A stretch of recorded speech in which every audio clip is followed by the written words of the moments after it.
Sympa la vue. Arrête de regarder ma culotte et viens m'aider. Ah oui, pardon. Merci Seigneur, merci. J'arrive. Alors oui, cet animé commence vraiment comme ça. On a un geek qui est tranquillement sur son balcon, quand soudain, une fille à soubrette descend en rappel du balcon d'au-dessus. What? Oui, Il va donc l'aider de manière très particulière, en chopant ses pieds et en la regardant comme un gros fétichiste chelou.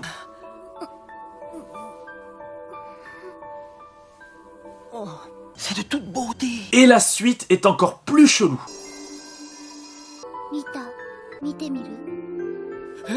Si tu l'as pas vue, tu veux la voir? Alors, dis-moi.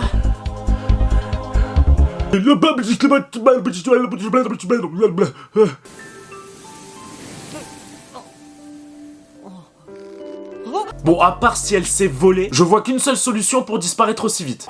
Oh, y a du vent. Elle est passée où? Oula, qu'est-ce qui se passe là? Wow, doucement l'opening, doucement là. Wow. Et je crois que ceux qui ont fait le montage de l'opening, ils sont sous cocaïne, c'est pas possible. On va mettre ce plan là. Oh non, on va mettre celui-là aussi. Non, celui-là. Non, juste après celui-là. On met les deux maintenant. On met 1, 2. Bon, lui c'est Yuta, notre héros, qui lorsqu'il était au collège, avait le syndrome de Shunibyo, un truc comme ça. C'est le fait de faire croire à ses camarades qu'il avait des pouvoirs magiques. Et il se faisait appeler Dark Flame Master. Oui, en fait, on a compris, c'était juste un gros mytho, quoi.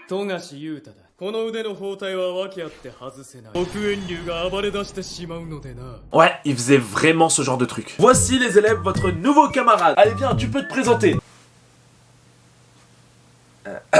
Vas-y, présente-toi. Oui, je m'appelle Yuta. Et faites attention à vous. Je possède un démon en moi. Des fois, je ne le contrôle pas. Je peux me transformer à tout moment. Surtout si vous m'énervez. J'ai un renard très dangereux. Avec une dizaine de queues à l'intérieur. Mais mon cœur reste celui d'un homme. Un homme sensible, mais puissant. Alors attention à vous. Je peux détruire cette école en un instant. Tu peux aller t'asseoir. Oui, madame. Je vais m'asseoir. Je vais appeler ses parents direct. Mais bon, cette période sombre est passée pour lui. Il a donc tourné la page et s'apprête à faire sa rentrée dans un nouveau lycée où il ne connaît personne. Tout ça pour redevenir un élève banal.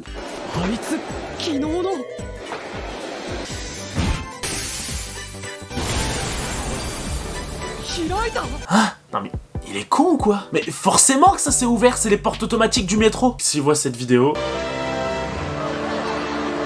c'est sûr, il va réagir comme ça. Waouh, mais t'as vu la vidéo là? Mais c'est incroyable. Il a ouvert la porte comme ça là. Waouh, remets la vidéo, remets-la, s'il te plaît. Waouh. Bon, une fois arrivé au lycée, il va se concentrer pour paraître tout à fait normal auprès des autres élèves. Et qu'est-ce qu'il est en train de faire là?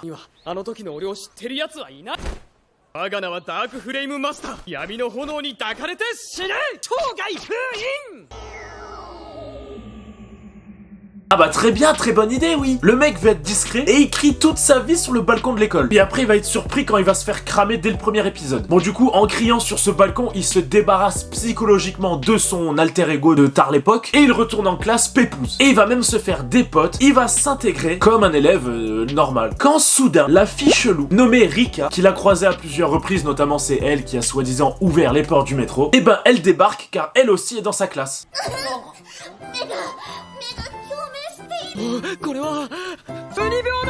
Ah bah ouais, c'est le fameux symptôme du mytho. Il découvre alors que il était pas seul à avoir ce symptôme et que apparemment cette fille là aussi. Il va alors l'accompagner à l'infirmerie pour être plus tranquille.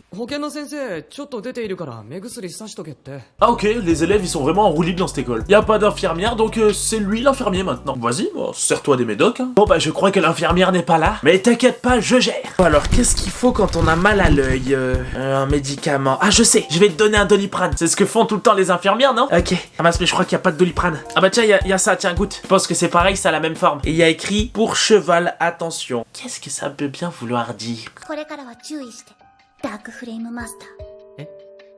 Mais non, Elle est au courant. Comment se fait-ce, dis-moi donc? Et oui, elle est au courant que c'est un gros mytho lui aussi. Enfin, que c'était un gros mytho. Mais comment ça? Bah oui, logique. Il y a 5 minutes, elle a crié sur le balcon son grand secret. Elle était donc en bas et elle a tout entendu. Mais bon, vu que le héros n'est pas très fut-fut, il ne comprend pas comment elle connaît son secret. Alors qu'est-ce qu'il va faire? Il va la torturer. Ah non, je déconne pas, il va vraiment la torturer. De manière un peu bizarre, mais il va vraiment la torturer. Il va genre la faire tourner sur une chaise jusqu'à ce qu'elle avoue. Puis il va lui frapper le crâne avec un mesureur, je sais pas quoi là. Et après, il va lui mettre un truc dans l'œil. Ouais, le héros passe d'un gars tout gentil à un psychopathe. Bon, au final, elle va lui avouer comment elle a appris son secret. Bah oui, je connais ton secret, évidemment. Tu l'as crié tout à l'heure sur le balcon. Réfléchis un peu. Bah oui, mec, t'as crié ton secret sur un balcon, avec plein d'élèves en bas. Je suis puceau. Oui, je suis puceau. Je répète, 1, 2, 3, je suis puceau. Je suis puceau. Ça fait du bien d'extérioriser. J'espère que personne connaîtra mon secret que je suis puceau. J'ai ken plein de meufs ce soir. Bon, vous avez compris, elle connaît donc son secret. Et le pire dans tout ça, c'est que elle est comme lui. Enfin, comme lui avant. Sauf qu'elle est encore comme ça. Elle est atteinte de mitonnerie, on va appeler ça comme ça. Elle va alors vouloir montrer son pouvoir, qui est son œil magique.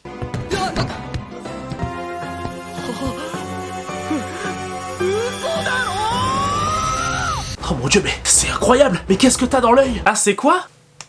Ah, voilà, c'est mieux, c'est une lampe torche. C'est des lentilles lampe torche, comme ça je vois dans la nuit. C'est pas trop cool?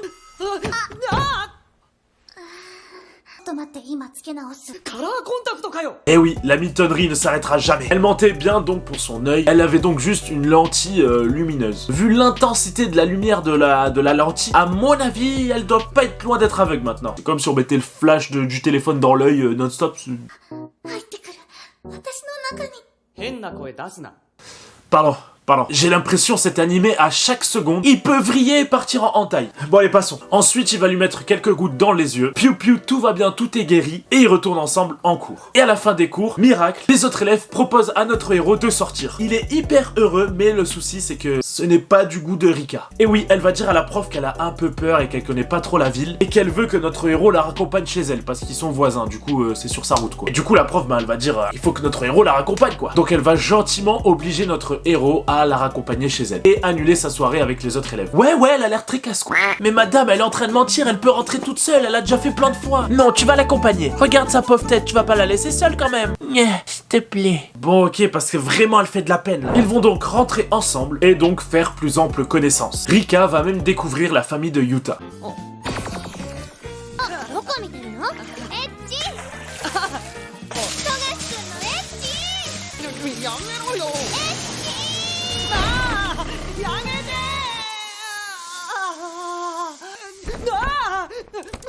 Qu'est-ce que je viens de voir là? Je vous le dis, à tout moment, cet animé peut passer en moins de 18. Bon, mis à part ses rêves particuliers, il va découvrir que Rika est vraiment à fond dans son univers. Tellement qu'elle va trouver un chat dans la rue, l'adopter, lui mettre un cosplay et dire « Non, ce n'est pas un chat, c'est une chimère. Un être très spécial, nanana. »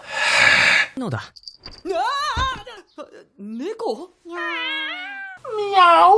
Eh mec, aide-moi, elle est totalement folle. Regarde, elle fait que me cosplayer, j'en peux plus. Je suis qu'un chat, moi. Elle m'a même mis des ailes. Aide-moi, mec. Adopte-moi, fais pas le radin. Emporte-moi, s'il te plaît, reviens, mec, reviens. Bon, on va un peu plus loin dans l'épisode. Et à un moment donné, notre héros va essayer de dragouiller la meuf de son rêve précédemment, là. Parce qu'en fait, elle est dans sa classe et ils doivent travailler ensemble. Mais comme par hasard, qui se ramène? Rika. Youpi.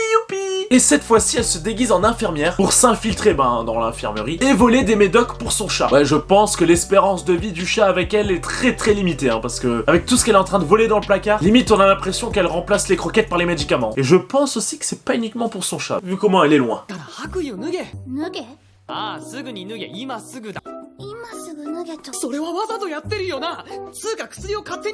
Oui, j'ai rarement vu un personnage d'animé aussi perché. Elle est tellement dans son délire et son univers qu'à l'entrée de chez elle, elle fait genre elle a un digicode d'agent secret je sais pas quoi, alors que c'est juste une calculatrice. Elle a collé une calculette sur son mur pour faire un dit.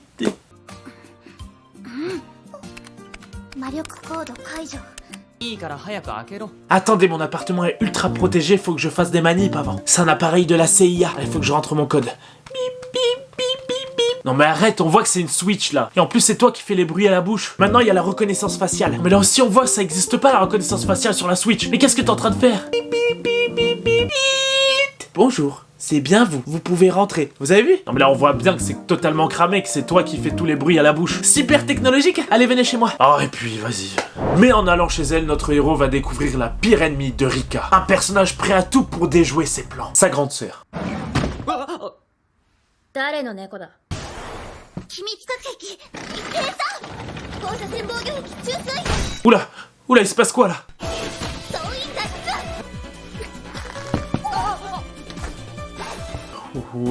C'est quoi cette famille de malades? C'est quoi ça? Je crois qu'ils ont tous des problèmes dans cette famille. Après un petit combat entre sœur et sœur, Rika va tenter une méga attaque. Mais la réalité va vite la rattraper. Et elle va s'assommer toute seule.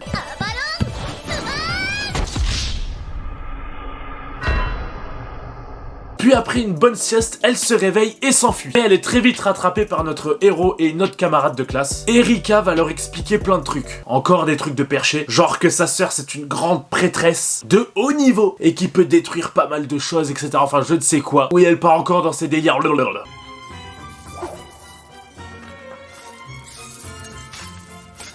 Ah, c'est déjà le matin. Ah yes.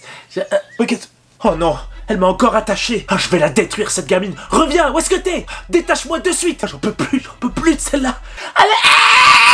Ah oui, non mais là c'est plus un délire d'ado pour fuir la réalité là. Là je pense qu'elle a des graves problèmes psychologiques. Elle a dû être tellement traumatisée qu'elle cherche à fuir la réalité non-stop. Enfin, il faut faire quelque chose. Faut l'emmener chez un psy, je sais pas. Moi si j'ai une enfant comme ça, direct je vais voir un spécialiste. Bon, la grande sœur elle se bat avec elle, avec des ustensiles de cuisine. Ah non mais je mens pas, hein, c'est vrai. La grande sœur va venir chercher sa sœur pour qu'elle rentre à la maison. Et du coup ça va donner un combat très particulier. Ça va donner un combat très stylé, mais uniquement dans la tête de Rika. Oui, parce que dans la vraie vie le combat est pas ouf.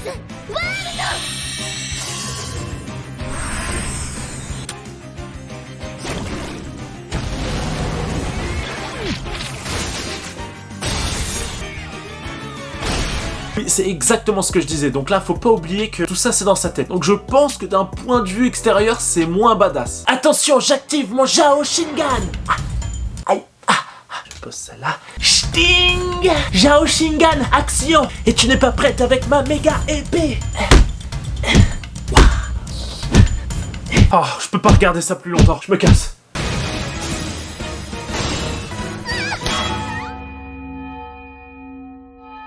Allez, arrête de te battre, en plus on se bat avec des accessoires de cuisine, ça n'a aucun sens. Allez, rentre à la maison, ça suffit là. Allez, oui, je suis la méchante, je te bats, let's go, on se bagarre, après on rentre, hein, ok? Mais dans la vraie vie, c'est beaucoup moins épique les combats. J'ai vraiment l'impression de regarder le dessin animé Les Razmoquettes à l'époque. Tout le long de l'épisode, t'as l'impression qu'ils vivent des aventures de ouf, etc. Puis à la fin, tu te rends compte qu'en fait, ils jouaient juste dans leur salon et c'était l'imagination. Notre héros principal va donc continuer à essayer de gérer les délires de Rika. Et il va aussi essayer de comprendre pourquoi elle est comme ça. Et de toute façon, il a pas le choix parce qu'il est dans la même classe qu'elle et en plus, c'est sa voisine. Donc il va devoir la voir tout le temps. Il va aussi à côté de ça tout faire pour que personne ne découvre son secret, qui est qu'il était comme elle à l'époque, dans l'objectif d'avoir tout simplement une vie sociale et des amis à l'école. Ce qui ne va pas être facile vu qu'il a tout le temps Rika dans les pattes. Mais il va quand même s'attacher beaucoup à elle et j'en dis pas plus. Et voilà, c'est déjà la fin. N'hésitez pas à me dire en commentaire le prochain animé que je dois faire. N'hésitez pas à le dire plein de fois pour qu'on puisse le voir. N'hésitez pas à liker, abonnez-vous, c'est très important. Bouton rouge, cloche. Allez-y maintenant tout de suite. Suivez-moi sur Twitch. Je vous fais des gros bisous. À plus.